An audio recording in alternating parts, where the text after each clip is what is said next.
Hey guys, we're going to talk a bit about gripping today and hand position, and we're starting off with the whole premise that when you hold a barbell or you hold the rig or you hold a kettlebell or whatever you're holding, the strength of your grip and the endurance of your ability to hold that grip isn't about a squeeze.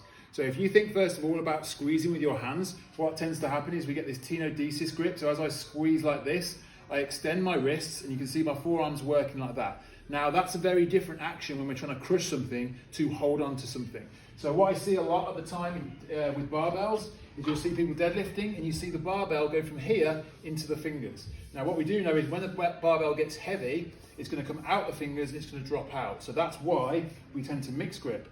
But there's one little detail that a lot of people miss, which is the knuckle position and the hand position. So what I want you to imagine is if you're on a motorbike, you rev that way, that's not the way we want to go. We want to go the other way. So I'm going to push my knuckles down. Now when I do this at the wrist, I'm not squeezing the barbell heavy, but as you can see, it goes into my fingers a bit more. And that just means that my forearms have to do less.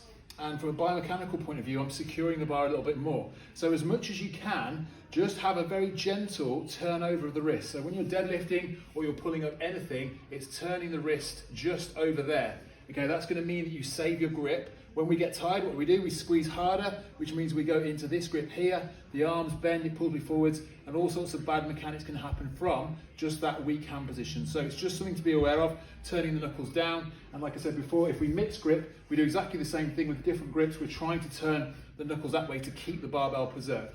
So we're going to look at how that now to the grip on a barbell, on a rig.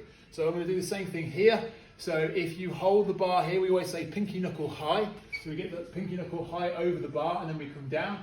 And it's the same thing here. So when I'm doing my kipping or I'm doing my pull-ups, as I start to get tired, my hands are going to slip. And if I go into this grip, we grip more, our forearms work, and then we blow out our grip and we get tired. So what we need to do is make sure that our hands are over the top, holding down.